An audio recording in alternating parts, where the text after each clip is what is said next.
सोनम के घर फूलमती नाम की एक नौकरानी काम करती थी।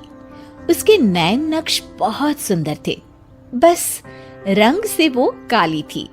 एक दिन, सोनम दीदी, आप कितनी सुंदर है और इतनी गोरी भी। काश मैं आपके जैसी गोरी होती। अरे लेकिन देख ना, कितनी मोटी हूँ मैं। मुझे तो पड़ोस की रानी अच्छी लगती है। देखने में गोरी, नैन नक्श अच्छे और दुबली भी कितनी सुंदर लगती है। फूलमती के मन में सोनम की बात घर कर जाती है। वो सोचती है कि उसे नहीं पता था कि सोनम को भी अपने से शिकायत होगी। अरे फूलमती, ये क्या किया? सब्जी में इतना तेल। वैसे भी मैं इतनी मोटी हूँ, ये खाना खाकर तो कभी जिंदगी में पतली नहीं हो पाऊंगी। अरे दीदी, मैं तो आपकी जैसी होती तो कोई शिकायत ही ना थी। गोरी गोरी। अरे गोरी ही तो हूँ, खुद को तो देख। तेरे नैन नक्श, तेरा पतला शरीर। फूलमती, कोई भी खुश नहीं है इस दुनिया में अपने रंग रूप को लेकर। किसी का कुछ न कुछ छूटा ही हुआ है।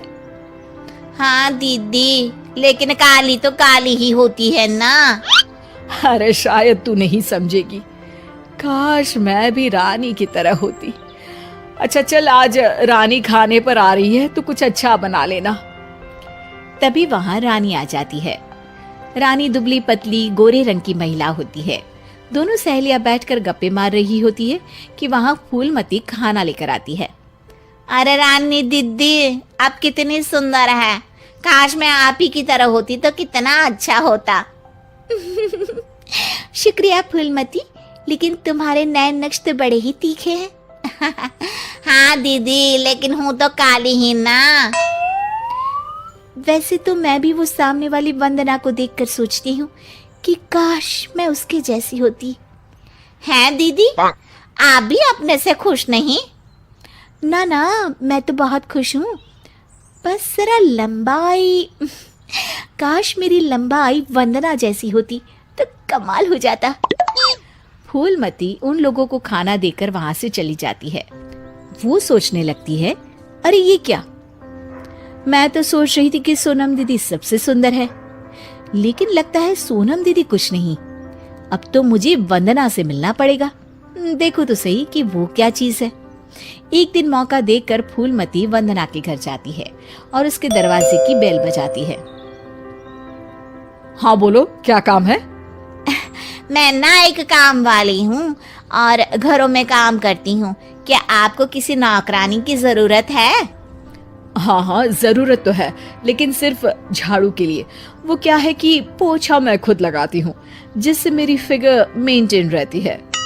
दीदी, एक बात बोलूं, आप कितनी परफेक्ट हैं।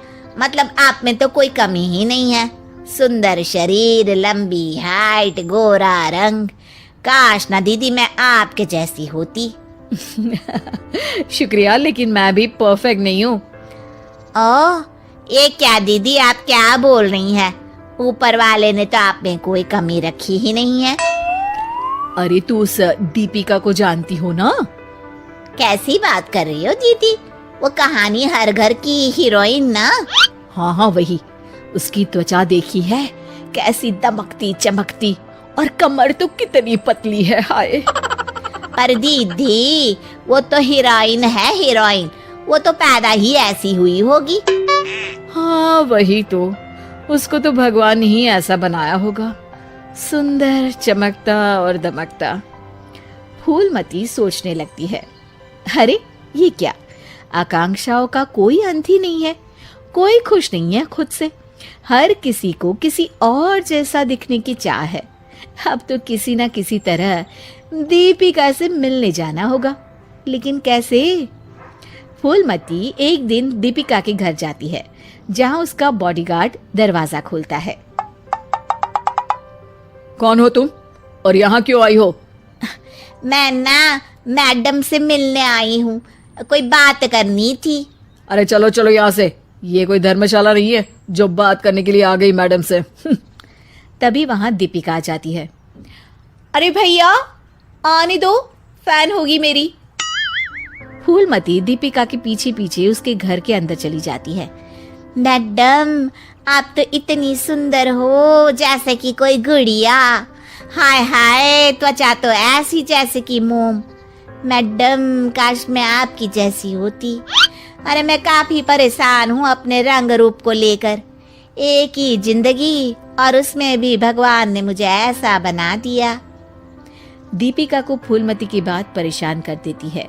वो उसे पास बिठाती है और फिर कहती है, देखो, मैं भले ही सुंदर हूँ, लेकिन उसे बरकरार रखने के लिए मुझे बहुत मेहनत करनी पड़ती है। मतलब मेहनत क्यों और कैसे? मैं खाने पीने में हर वो चीज नहीं खा सकती जो तुम खा सकती हो। मैं धूप, पानी, हवा, धूल से दूर रहती हूँ, नहीं तो दाने निकल आते हैं। ना जी ना मैडम, मैं तो सारा दिन घूमू हूँ। बारिश में भीगना तो मुझे बहुत ही अच्छा लगे है। अरे महंगी महंगी क्रीम, पाउडर जिस दिन मैं लगाना छोड़ दूँ ना, तो देखो कैसी बुढ़िया सी शक्ल हो जाएगी मेरी। अरे मेरे ये सुंदर होठ, ये तो मैंने सर्जरी से करवाए हैं, जिसका मुझे बहुत ज्यादा ख्याल रखना पड़ता है। दीपिका की बात सुनकर फूलमती वहां से निकल जाती है। वापस आती है सोनम के पास और काम करने लगती है। अरे फूलमती, क्या हुआ? आज बड़ी खुश लग रही है। हमेशा तो परेशान सी रहती थी, अब किसके जैसा लगने की चाह है? किसी की तरह नहीं दीदी, भगवान ने तो मुझे बहुत ही अच्छा बनाया है। मेरे जैसे नैन, नक्श और काया हर किसी को नहीं मिलती। मुझे ना तो कोई महंगी क्रीम लगानी पड़ती है और ना ही खाने पीने में कोई परहेज करना पड़ता है। मौसम कोई भी हो, मैं तो पूरे मजे लेती हूँ। ना धूल से प्रॉब्लम और ना ही डॉक्टर के चक्कर। तो दीदी, मैं तो अब खुशी रहूंगी ना।